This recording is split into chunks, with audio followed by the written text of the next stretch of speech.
Good. Take a second. Now, it's kind of the same way as in the broad jump. Think about trying to load up faster. So think about trying to pull yourself down faster and get out of that rebound quicker when you go on this one.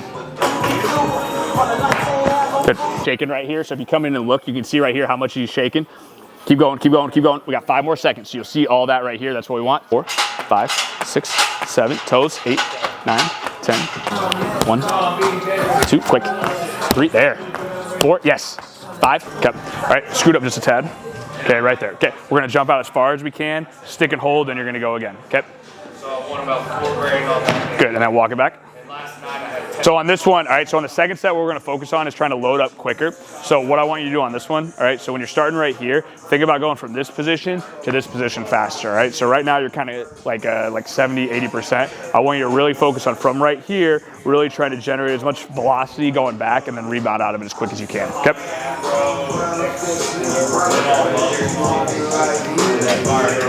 Think about both feet landing at the same time right there.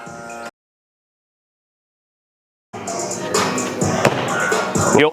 Yep. Keep lifting, keep lifting, keep lifting. Right there. Good. Keep fighting it. Come on. Do not let it drop. Okay, so when we're going on this one, what we're trying to do here, all right, Paxton, go get it set. Okay. All right, ready. And go. Good. So we want to see that heel stay up as tall as we can the whole time. All right. We're holding on right here for stability. The heel needs to stay up. So we're trying to overload the calf, the Achilles, the foot. So that heel staying elevated is what we're looking for here. So if the heel starts dropping, then we're yielding and we're not being able to basically isometrically hold the position that we want here with the foot. So keep going. Come on, stay up. 3 more seconds. 2, 1, and time. Good. All heel. Keep lifting up. Keep lifting up. So a lot of times I'll put my finger underneath, all right? So that kind of gives like a gauge. If the heel starts coming down, then we're kind of losing that position. Taller heel, push your head up to the sky a little bit more. Right there, yep. And you can see how much he's shaking right here. So if you come in and look, you can see right here how much he's shaking. Keep going, keep going, keep going. We got 5 more seconds. So you'll see all that right here. That's what we want. 3, taller, 2, 1, and time. Good. Okay, go ahead and put it down. It's 8. You remember these ones? Yep. 1, 2, quick. 3, there. 4, yes. 5, 6, 7, 8. Perfect, good. Take a second. That feel good? Good. So again, what we're looking for here is just quick contacts off the ground. So I want to see a good bounce right here, then a coordination and a rhythm that as soon as both feet touch there, they're able to hop back up. So I don't want to see one foot touch in front of the other. I don't want to see a pause. I want to have a good bounce, good rhythm when we go on this one. Okay? All right, left side. 1, 2, good. 3, 4, 5, 6, 7, 8. Good. Perfect. Does that feel good? Yeah. Okay, I'm gonna bump. We're good to bump it up. Come on, get that head to the ceiling here.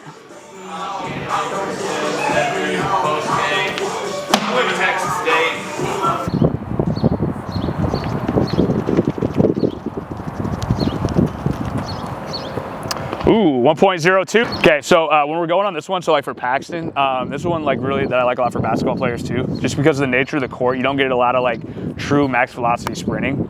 So like in our training, I like to get 1 day a week where we're running like, I mean, this is basically like a 30-yard sprint, a little bit farther than a 30-yard sprint. So we get to like top velocity. So if I had him do the same sprint where if he came in like probably about 5 to 10 yards, this might be like a 1-1-0 or something like that because he doesn't have enough time or space to be able to hit his highest velocities, right? Which is kind of common. So you get like, it's different, but like world-class sprinters will be hitting like their top speeds around, like maybe 50, 60 meters, right? So if they ran like a 30-meter sprint, they're not gonna be hitting their top speeds. Same way as like everyone has their kind of top specific spot where they'd be hitting a max speed, and it's really good for the nervous system to experience that because there's nothing speed-wise you can do replicating max velocity sprinting like in a weight room or a training standpoint. So it's a really good just stimulus on the body that's going to help the nervous system. The better the nervous system functions, fires, just kind of operates. That's one of the most important things for any type of athlete or sport. So like when we're going here, today we're getting 2 reps. All right, he ran 102 on his first one, which I think his best on this one is 101. So he's pretty close to like the best he's ever done on this one. So again, we like to try and get this like once a week, and then we'll do more acceleration stuff like if we're for another training session. But that's one like for basketball. If you just play basketball, you'll never really hit top velocities. So getting like max velocity sprinting is really important. Under 1, come on. Go, come on, keep going. 1.01, good. Pushing up hard as you can, down, other leg. Keep that knee locked out right there, okay. All right, ready, and go. Push, push, push, lift, lift, lift, come on, harder, harder, harder, harder, harder, harder, and down. Back to the left side, keep that knee locked. All right, ready, and go. Push, push, push, push, push, push, push, push, push, and down. Back to the right side. Quick spring, toes up. 2, 3, 4, 5, 6, 7, toes, 8, 9, 10, 11, 12, and go and relax. Good, good set. All right, so when we're going here, all right, relax for a second, all right? When we're going here, all right, so what we're trying to do is create as much force through the ankle as we can here. So on this one, we're doing 3 reps of a 3-second push. So Paxton's gonna push as hard as he can. Basically what he's gonna try and do is lift the barbell off the pin, or off the rack. There's enough weight on there that he can't do it. He's basically trying to create as much force as he can, all right? So we're gonna go right leg, 3 seconds, left leg, 3 seconds. Then we're gonna do a total of 3 reps on that one, all right? So that's what this pairing is gonna be. Okay, Paxton, you ready? Key here is keeping that knee locked out, so we're just using the ankle here. All right, ready? And go. Push, push, push, push, push, push, push, push, push. And down. Left side here. All right, ready?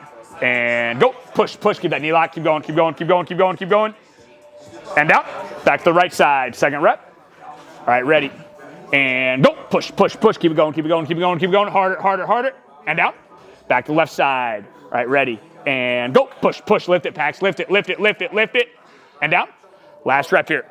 All right, ready? And go. Push, push. Come on, Pax. Harder, harder, harder, harder, harder. And down. Back to the left side. Last rep. All right, ready? And go. Push, push, push. Good. Keep lifting, keep lifting. Keep that knee locked, knee locked, knee locked. And down. Good. Ooh. So now, all right, second exercise we're doing here is resisted pogo. So when we're going on this one, key emphasis is to be quick off the ground here. But we want to try and get kind of as much height as we can with those quick contacts. So if we're being really quick, but we're only getting, like, say, that far off the ground, we want to try and work to expand that, whether it's an inch, half an inch. The higher I can get and the quicker I can be off the ground, the more basically elastic energy I'm using through the ankle, the more bounce, the more spring I have, which is ultimately what every athlete wants or needs or is trying to improve on. All right, so go ahead and get a set. So we're gonna have 12 reps here, nice and quick off the ground. Quick spring. 1, 2, 3, 4, 5, 6, higher, 7, 8, 9, 10, 11, 12. Good. And relax. Okay, so when we're going here, so like this is a good example of, for him, the only thing that we want to try and work on is trying to keep our toes pulled up just a little bit more. So if you'll look, his toes are down a little bit. And that's one of the things, like, if I had, like in this case, if I had like a perfect solution to that, I would do it. But that's one of the things, like, there's always going to be certain stuff that, you know, you try and work on, and it just sometimes it takes longer to click. But that's the only thing, like, here. So you might see the toes down a little bit. That's one thing we're trying to work on, like with everything we do for Paxton, is trying to keep his toes up more, so that the toe stays up, so the anterior tibialis basically stays flexed, so you can have a quicker ground contact off the ground, so there's like pre-tension on that muscle. So those are the 2 pairings that we're doing right now. Good.